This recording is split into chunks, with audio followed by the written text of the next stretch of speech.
ماذا أصاب ابن أخي محمد؟ lan moo dal sama doomi mbokk mi Muhammad. كان وحده ba mu nekkee moom dong يتأمل في su ca الغار. xuntuma di jaamu yàlla أتاه الملك وقال له malaaka ma da koo dikkal اقرأ. ne ko jàngal.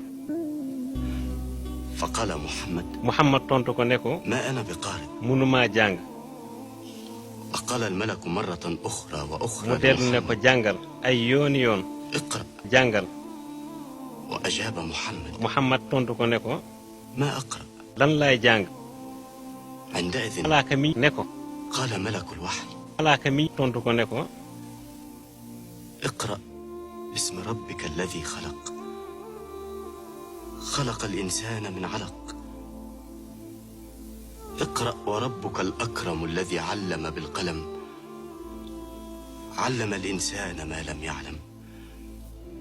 وقرأ محمد Muhammad bi mu jàngee aay yooyu ba noppi وكأنما dafa mel كتبت ne الآيات في قلبه dañ كتابا. koo bind ci xolam. فانصرف عنه جبريل. Jibril nag moom dem. جبريل Jibril. عندما خرج محمد من الغار bi mu génnee moom Muhammad ca xuntuma سمع صوتا من السماء fa يقول daal di dégg baat ci asamaan. يا محمد yow Muhammad أنت رسول yow الله yaay ndawal yàlla وأنا جبريل. man mii maay Jibril. وانصرف محمد nii nag la راجعا Muhammad إلى أهله delloo këram يحدث nettali خديجة Xadijatu بما رأى. la mu gis. فقالت له Xadijatu ne ko أبشر يا ابن عم bégal sama doomu baay واثبت. te nga dal.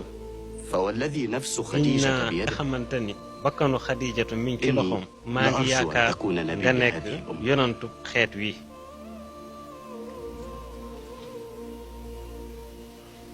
ومن عرف ما تعرف يا زيد yàkkat yéen a yëg xabaar bii yow Seyd. أول من عرف ñi ko njëkk a xam.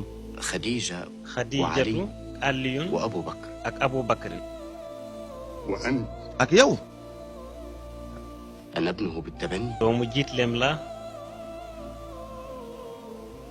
احذر moytul أن تعلن هذا الأمر في مكة. moytul siiwal mbiram ci Makka. أبلغه أن عمه الذي te كفى nga wax leen ni baayam bi ko yoroon ba léegi mu ngi ak لن moom يتخلى عنه أبدا. mu ngi ko téye te du ko bàyyi mukk.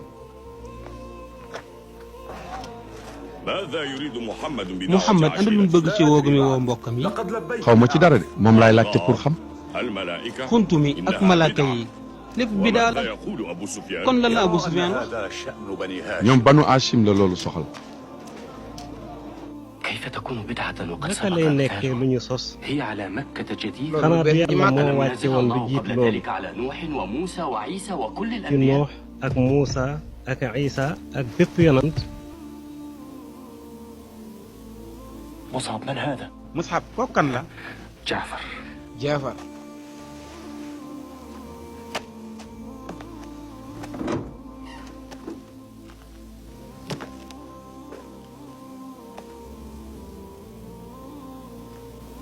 ما بيدك؟ lu nekk ci sa loxo Jaafar سورة من القرآن aw saar la ci alxuraan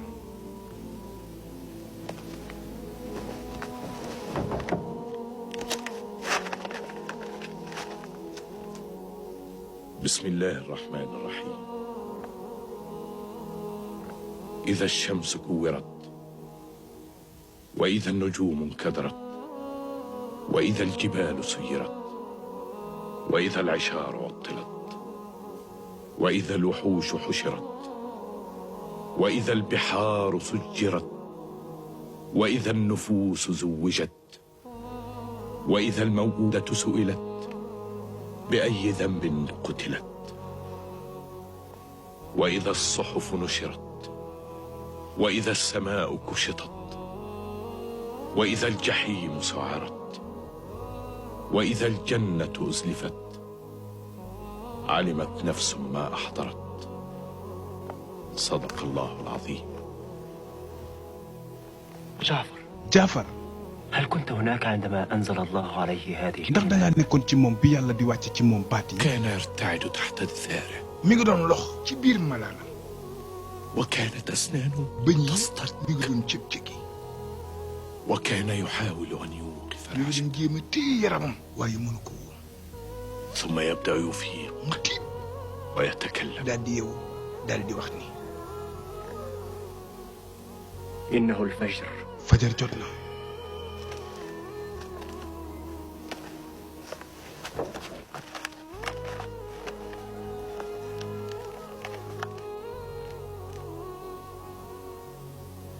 تخرج أنت يا عمار. Amar kaay génn.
عمار Amar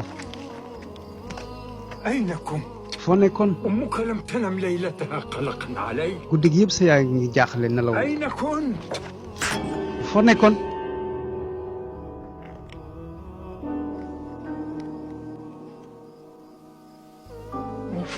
Furaat الذنب Furaat maa tooñ jéggalu na. هذا الإله yàlla jooju منحنا عونه طوال mooñ الحياة. dimbali suñu àdduna yépp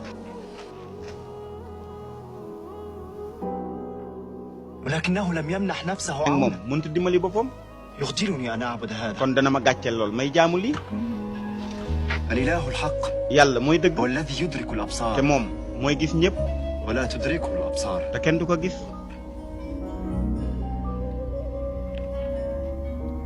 عمار Hamma إننا نرى الآلهة في الكعبة كل bés bu يوم. ne ñuy gis yàlla yi ci kaaba gi عمار Hamma بدأت أخشى. tiital naa la lool أنت تصغي لقوم يدفعونك إلى yaa ngi déglu الهلاك. ñu lay réeral أنا أصغي لمحمد يوما. man Mouhamed dong ma yitteel sama ndey مكة كلها تشهد إنه Makk gépp seeral nañ ko ni ku déggu la إنه الذي te يتصدق itam ku wér وينفر على mooy نفسه. jëmm joo xam ne day joxe rek إنه te du يقرأ ko xool السلام على كل te الناس. itam yéene na ñëpp jàmm. ولكنني لا أرضى أن يخطئ في waane حق bëgguma الآلهة. muy ŋàññi yeneen yàlla yi. الآلهة xanaa du yàlla yi أي آلهة هذه التي ترضى أن يموت ana ban الإنسان yàlla moo بجوع؟ jare nit ki mu dee ngir أن xiif يخدع الغني di الفقير. am di doyadal ku ñàkk di am doole di tiital ku ñàkk doole تراها آلهة ñu هذه nangoo rey التي jigéen تبيح للآباء قتل ننغو رأي بناتهم جيجين. بلا ذنب ولا mu gën a جريرة. leen muy dund أتراها آلهة ndax gis هذه ngeen yàlla ju mel noonu التي تحرم النساء حرية اختيار الصالحين yàlla joo xam day وترضى xañ بأن jigéen يكرهن gorom على حياة أفضل muy من bëgg الموت. di bañ dundam di gën ci ñoom ak dee